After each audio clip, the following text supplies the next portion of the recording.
स्वागत है। मैं हूं संस्कृति जैन। कोरोना संक्रमण बहुत तेजी से फैल रहा है। ऐसे में वीएस नेटवर्क आपसे यही अपील करता है कि किसी भी प्रकार की कोताही ना बरतें। 18 वर्ष से 44 वर्ष की आयु के लोगों का टीकाकरण प्रारंभ हो चुका है, तो बेझिझक जाकर टीका लगवाएं। इसी के साथ शुरुआत करते हैं बुलेटिन की। आईजी बीएस चौहान छिंदवाड़ा निरीक्षण दौरे पर पहुंचे। यहां उन्होंने पुलिस अधीक्षक विवेक अग्रवाल की देखरेख में बनाए गए कोविड केयर सेंटर का मुआयना किया और इस प्रयास के लिए तारीफ की।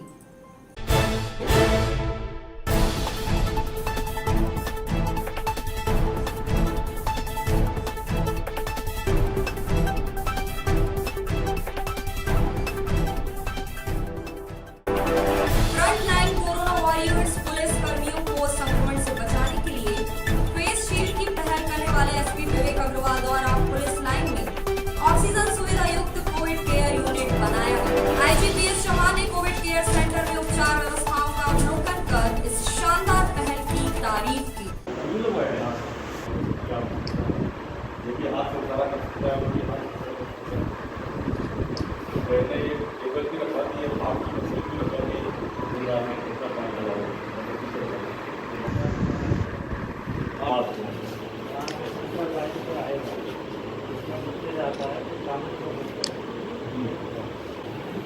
अभी तो कोई अपना आज से शुरुआत हो रही है। अभी किसी को पब्लिक भी अलाउ इनके परिवारजन, रिश्तेदार और आम पब्लिक को भी अपन इंटरनेट कर सकते हैं। आपने जो हेडफोन साइड से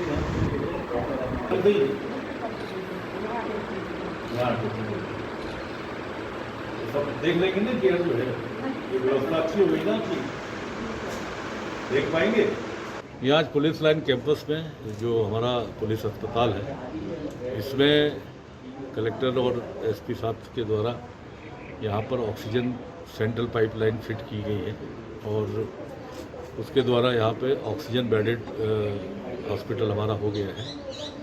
और यहाँ पर एक मेडिकल शॉप भी इस कैंपस में यहाँ खोली गई है, तो हमारे पुलिस कर्मियों के लिए, उनके परिवार के लोगों के लिए, इवन जनता के लोगों के लिए भी यहाँ पर ये सुविधा उपलब्ध है।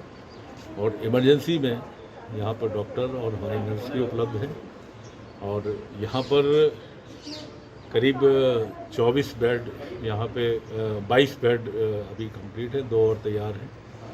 और इस तरह से 26 बेड पुलिस का जो यहाँ एसएफ हॉस्पिटल है वहाँ भी तैयार किए गए हैं। तो टोटल पुलिस कैंपस में 50 ऑक्सीजन बेड तैयार किए गए। जबलपुर में हमने अभी पिछले हफ्ते शुरू किया था, वहाँ 16 बेड शुरू हुए हैं, परंतु वहाँ सेंट्रली अभी ऑक्सीजन सप्लाई नहीं है, वहाँ सिलेंडर वाइज बेड है।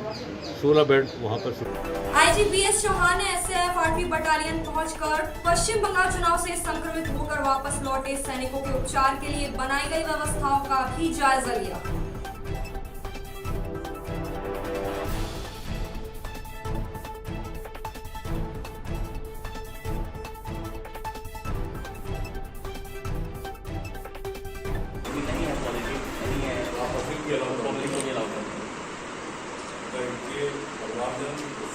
और आम पब्लिक को भी अपन इंटरटेन करेंगे।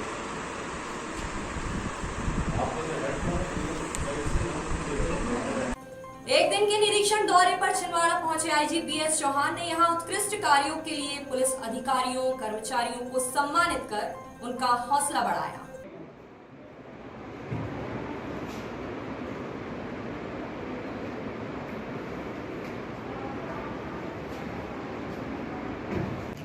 मानसिक रूप से अस्वस्थ था और उसने अपने आप को लगभग मारने के लिए पूरी योजना बना रखी थी। घर बंद था। जब फायर ब्रिगेड पहुंची तो दरवाजा नहीं खोली, नुकसान पहुंचाने की चेष्टा कर रहा था। तो पानी की बौछार का सहारा लेकर इन लोगों ने उसको ओवर पावर किया, उसके हथियार छीने और फिर उसको सुरक्षित बचा लिया। तो ये एक बड़ा अनुकरणीय कार्य था, मतलब जीवन रक्षा का बड़ा अच्छा कार्य। जवाब बनिए और इनका सहयोग किया था इसमें। अच्छे काम करते रहो लोग। तो जो ऐसे अभी बात चल रही सर कि रोज कुछ ना कुछ छोटे मोटे विवाद यदि परिजनों के या किसी तरह से अटेंडेंट्स के या किसी अन्य कारण भूमिका।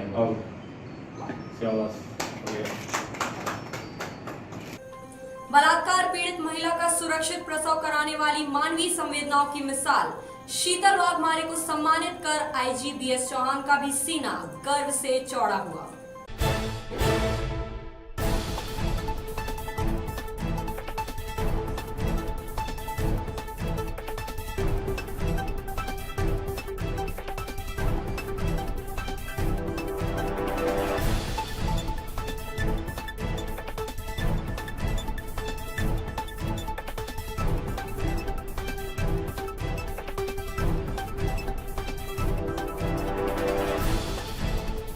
लावा घोगरी की एक महिला कांस्टेबल है जो हमारी नर्सिंग ट्रेंड है, एक फरियादिया वहाँ रिपोर्ट करने आई थी, तो वहीं उसी समय उसको प्रसव पीड़ा हुई, तो हमारी महिला रक्षक के द्वारा उसको वहीं पर डिलीवरी संपन्न कराई गई। तो इससे बड़ा एक उल्लेखनीय काम किया। दैनिक कार्यों से हटकर कुछ ऐसा विशेष किया जिससे लोगों की जिंदगी बच पाई या कुछ ऐसा विशेष अवसर आया था। शीतल वाघमारे आरक्षक हैं, इनका नर्सिंग की इनकी दक्षता पहले से है, क्वालिफिकेशन है। थाने में एक बलात्कार की पीड़िता आई और रिपोर्ट लिखाने के लिए, तो अचानक उसको प्रसव दर्द हुआ और फिर थाने में ही महिला आरक्षक ने उसको प्रसव करवाया सुरक्षित, माँ और बच्चा दोनों स्वस्थ रहे। बहुत शानदार काम किया तुमने, बधाई आपको। ऐसी बढ़िया पुलिस में एक और अच्छे काम करते हैं। ठीक है। मैं चूँकि मैथमेटिक्स की स्टूडेंट हूँ, बट जैसे ही मैंने 12वीं पास किया उसके बाद एक ANM कोर्स होता है, ऑक्सिलरी नर्स मिडवाइफ करके, तो उसमें सब्जेक्ट मैंडेटरी नहीं रहता है कि आप कौन से सब्जेक्ट से उसमें भर्ती हो सकते हैं। उसका व्यापम हुआ था 2013 में, तो मैंने वो व्यापम क्लियर करके ट्रेनिंग की थी जिला चिकित्सालय सिवनी में। तो वो 18 मंथ की ट्रेनिंग थी और 6 मंथ का फील्ड वर्क का काम था वहाँ पे। तो मैंने वहीं पे ट्रेनिंग कंप्लीट किया था। चूँकि उसके बाद इस जॉब की भर्तियाँ नहीं हुई थी, वैकेंसी नहीं आई थी और भर्तियाँ नहीं हुई थी। इसी बीच में मध्य प्रदेश पुलिस की वैकेंसी आई और मैंने इस पर फॉर्म डाला और इसमें सिलेक्शन होने के बाद मैं इसमें आ गई। और चूँकि मैंने वहाँ पे काम सीखा हुआ था तो वो काम मुझे बहुत अच्छे से आता था। मैंने कभी सोचा नहीं था कि मैं पुलिस विभाग में आने के बाद इस चीज़ों से जुड़ी रहूँगी। मुझे मौका मिला है ये अपॉर्चुनिटी लेने का, तो उसका पूरा फ़ायदा मिला मुझे। कैसा महसूस कर रही हैं आज आपको जबलपुर रेंज के आईजी के द्वारा सम्मानित किया जा रहा है? फीलिंग थोड़ी अलग है, एक्साइटेड हूँ थोड़ा सा, क्योंकि ये फर्स्ट टाइम ऐसा कुछ हुआ है और अच्छा लग रहा है। क्या संदेश देना चाहती हैं आप लोगों को पुलिस विभाग में, विशेषकर उन महिलाओं को जो पुलिसकर्मी हैं, महिला पुलिसकर्मी, उनको क्या संदेश देना चाहती हैं? अगर आपको मौके मिलते हैं ऐसा कुछ करने के जो सबसे हटके है तो आप बिल्कुल करिए। अगर आप कर सकती हैं तो बिल्कुल करना चाहिए आपको। कोरोना संकट काल में सुदूर ग्रामीण अंचलों में सतत सेवाएं देने वाले ग्रामीण सचिवों और रोजगार सहायकों से चर्चा कर सीईओ गजेंद्र सिंह नागेश ने संगठन की मांगों पर समाधान प्रदान किया। ग्राम सचिवों के प्रतिनिधि मंडल ने समाधान पर संतुष्टि जताई है।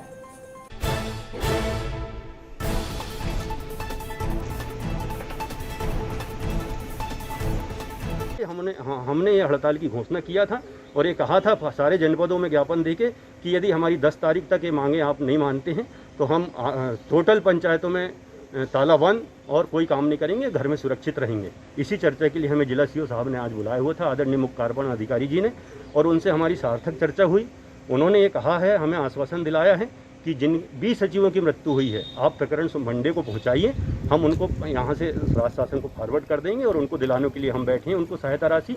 दूसरी बात ये भी कहा है कि कोरोना योद्धा आप लोग हैं और अगर आपकी कहीं ड्यूटी लगती है तो मैं सारे 11 जनपद के सीओ को निर्देशित करता हूँ कि आप इनको आदेश करें और ड्यूटी लगाएं, आदेश के साथ ड्यूटी लगाएं, जिससे कि इनको हम कोरोना के तहत लाभ दिलवा सकें। उन्होंने हमको आश्वस्त किया है और हम देखते हैं 10 तारीख तक क्या होता है, इसके बाद आगे जो संगठन निर्णय लेगा। एसी कमरों से बाहर हर फ्रंट पर तेज धूप, आंधी, पानी, हर विपरीत हालात में वास्तविकता को खबरों के जरिए आप तक पहुंचाना हर पत्रकार की जिम्मेदारी है। कोरोना संकट काल में फ्रंट लाइन से भी आगे खड़े होकर न्यूज कवर करने वाले पत्रकार ही कोरोना काल की सबसे सटीक समीक्षा कर सकते हैं। सटीक समीक्षा और सुझावों की उम्मीद में हमने चर्चा की वरिष्ठ पत्रकार शरद पाठक से। देखिए, ये एक बहुत बड़ी आपदा है और जो भी चीज़ बड़ी होती है उसके समाधान भी बड़े होते हैं, उसके कारण भी बड़े होते हैं। और इसके साथ सबसे बड़ी दिक्कत ये है कि ये जो आज का दौर हम देख रहे हैं, ये इतनी ज़्यादा विकराल रूप जो इसने लिया है, उसका कारण कोई एक गलती नहीं है, ये गलतियों की एक पूरी सीरीज है। हमने शुरुआत से ये गलती करी कि जब हमें फॉरेन ट्रैवल रोकना था, हमने तब नहीं रोका। उसके बाद जब सामने प्रॉब्लम आई तो हम उसके दूसरे उपाय पहले ढूंढने लगे। उसमें कुछ मैथोलॉजिकल भी थे, कुछ नीम हकीम खतरे जान जैसे थे, कुछ लोगों की अज्ञानता थी, विशेषज्ञों की हमने सलाह को नज़रअंदाज किया। उसका नतीजा हुआ कि ये बहुत बढ़ गया। लेकिन हर पैंडेमिक का एक तरीका होता है कि जो पहला दौर होता है उससे खतरनाक दूसरा दौर होता है, उससे खतरनाक तीसरा दौर होता है। ये आज तक का इतिहास है। जब पहला दौर आया और वो जल्दी ख़त्म हो गया, कम होने शुरू हो गया, तो हमने समझा हमने जीत लिया इसको। ये दूसरी गलती थी। तीसरी गलती हमारी ये हुई कि हमने जब भी इसका इंतजाम किया, इससे लड़ने के जो उपाय सोचे, वो वर्तमान परिस्थिति के हिसाब से सोचे। कभी ये नहीं सोचा कि इससे आगे जब बढ़ेगा तब हम क्या करेंगे। तो बीच का हमको गैप मिला, काफ़ी लंबा समय मिला। वो उस लंबे समय का उपयोग हमने अपनी सुविधाओं, अपनी संसाधनों को बढ़ाने की अपेक्षा अपनी जीत का जश्न मनाने में ज़्यादा खर्च कर लिया। चौथी गलती हुई कि हमने अपने आंकड़े नहीं दिए, दुनिया के सामने नहीं रखे, इसलिए लोग मदद के लिए नहीं आए सामने, क्योंकि उनको लग रहा था कि सब ठीक है, जब इंडिया अपने आप कैपेबल है हैंडल करने के लिए तो हम क्यों मदद करें, इसलिए किसी ने मदद नहीं करी। आज जब स्थिति विकराल हुई, जब आपके हाथ पर आपने हाथ खड़े कर दिए, तब दुनिया मदद करने वाली है। यही मदद अगर आज से 6 महीने या 1 साल पहले मिल जाती तो ये स्थिति खड़ी ही नहीं होती। तो ये दूसरी गलती होगी। तीसरी गलती हुई थी कि हमने जो इम्प्लीमेंटेशन किए, इसको रोकने के प्रयास किए, वो पूरे अनप्लान रहे। जैसे लॉकडाउन किया बिना किसी प्लानिंग के, आपने ट्रेन रोक दी, बसें बंद कर दी, मजदूरों को लिए कोई ऐसा कानून नहीं बनाया कि उनको खाने पीने के लिए कम से कम आधी तनख्वाह कानून बन जाए कि उनको दी ही जाए ताकि वो अपनी जगह पर रहें। उसका नतीजा ये हुआ कि उनको अपने घर निकलना पड़ा, आपने गाड़ियाँ बंद कर दी, पैदल निकलना पड़ा, उससे स्प्रेड हुआ। फिर अभी लेटेस्ट कुंभ का आयोजन, इलेक्शन की रैलियाँ, ये सब चीज़ें जो हैं एक से सारे एक और एक जुड़कर 11 हो। किसी एक चीज़ पर यदि आप सोचते हैं कि इसके कारण ये स्थिति बिगड़ी है, तो ऐसा नहीं है। जनता के संसाधन सीमित होते हैं। आप जनता से ये उम्मीद नहीं कर सकते कि वो एक लंबे समय तक अपने संसाधनों से जिंदा रह सके। उसमें सरकार को मदद करनी पड़ेगी। इसके पहले भी जब भी कोई आपदा आई है, सरकार ने मदद की है, अभी भी करनी पड़ेगी। इसको आप जनता के ऊपर डालकर नहीं रोक सकते हैं।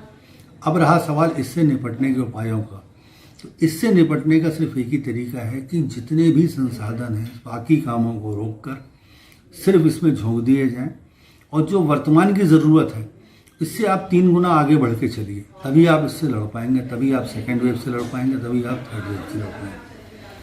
अभी बाकी चीज़ों पे चाहे चुनाव हों, चाहे वो दूसरे डेवलपमेंट प्रोजेक्ट्स हों, अगर जनता ही नहीं बचेगी तो आप ये डेवलपमेंट करके करेंगे क्या? खासकर किसके लिए करेंगे? अनुभव और काम की धार के लिए कई वर्ष जाया करना जरूरी नहीं। हमारे शहर के युवा पत्रकार इलेक्ट्रॉनिक मीडिया में चमकती तलवार जैसे कलमकार एक से बढ़कर एक है। छिंदवाड़ा शहर जर्नलिज्म के क्षेत्र में भी अच्छा खासा समृद्ध है। कोरोना काल पूरा 1.25 साल एडिटोरियल पॉइंट ऑफ व्यू और जनरल परसेप्शन जर्नलिस्ट महेंद्र राय की जुबानी। देखिए, भारत में जब कोरोना ने दस्तक दी तो उस समय खौफ खूब ज़्यादा था। फिर चाहे वो प्रशासन हो, सरकार हो और आम आदमी हो, सबको लग रहा था कि जो सोशल मीडिया में वीडियो चल रहे थे विदेशों की कि कोरोना कितना खौफनाक है, क्या है। लेकिन फिर धीरे धीरे क्या हुआ, कोरोना आया, लोगों को संक्रमित किया और कई लोग उसमें ठीक होते गए। तो लोगों को लगा कि ये आम बीमारी है और धीरे धीरे लोग ने रिकवर भी किया। उसका सबसे बड़ा कारण था कि भारत में जो लोग रहते हैं उसकी इम्यूनिटी अच्छी होती थी।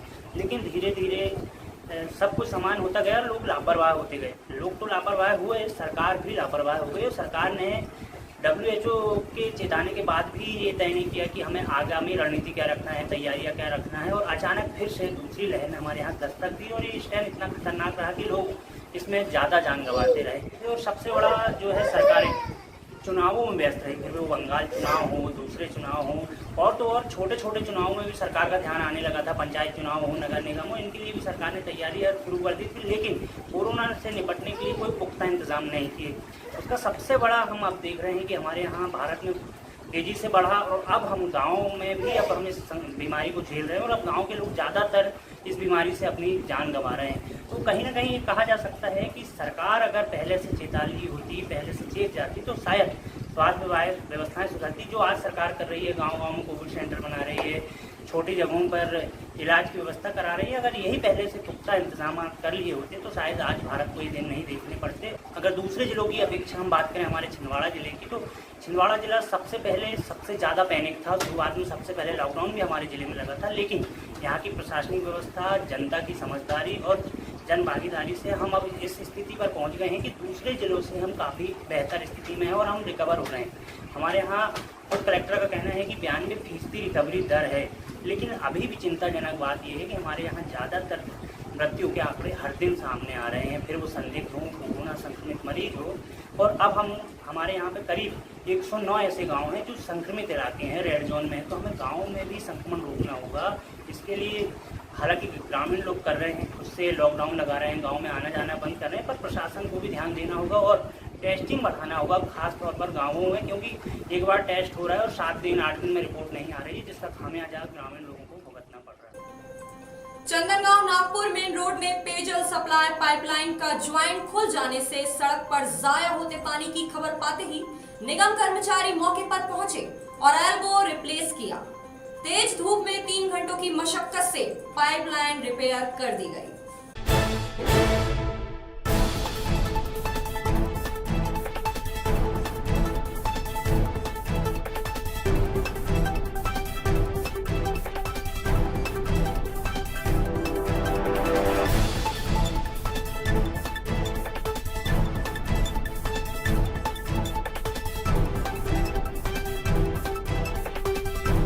सर ये मेन लाइन में थोड़ा सा लीकेज का काम था, तो यहाँ एल्बो टूट गया था, तो बदलाने का काम चल रहा था।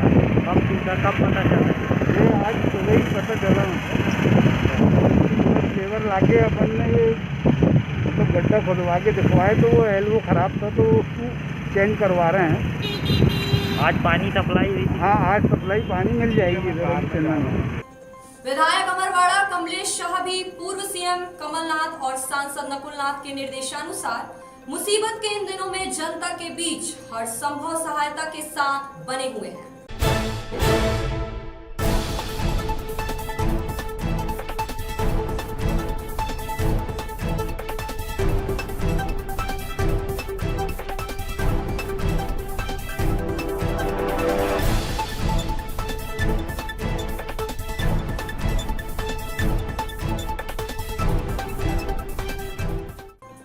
विधायक सुनील उइके अपने जिले के सांसद नकुलनाथ और पूर्व सीएम कमलनाथ की मंशा के अनुरूप कोरोना काल में जनता के बीच हर मदद और सेवा कार्य में जुटे हुए हैं।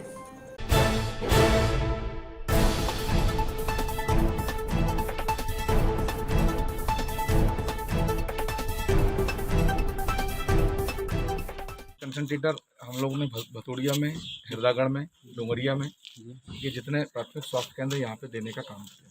माननीय कमलनाथ जी और नकुलनाथ जी के सहयोग से ये सब चीज़ें व्यवस्था की जा रही है कि मान लो कोई पेशेंट यहाँ पर आता है और उसको ऑक्सीजन की कमी है, तो और गाड़ी घोड़े लाने में, व्यवस्था बनाने में घंटे आधा घंटे लगते हैं, तो उसको वेलफेयर भर्ती करना है या छिंदवाड़ा करना है, तो उतनी देर उसको ऑक्सीजन मेंटेन करने के लिए एक कंसंट्रेटर प्रदान किए जा रहे हैं कि यहाँ पर अगर आधा घंटा 1 घंटा है तो ऑक्सीजन को मेंटेन कर सके। अगला हमारा लक्ष्य है कि हम यहाँ पर ऑक्सीजन सिलेंडर भी छोटे वाले उपलब्ध कराएंगे, जिससे कि जब एम्बुलेंस से या गाड़ी से अगर लेके जाएं तो वो ऑक्सीजन सिलेंडर लगा के जाएं कि लोगों की ऑक्सीजन की कमी के कारण जान ना जाए।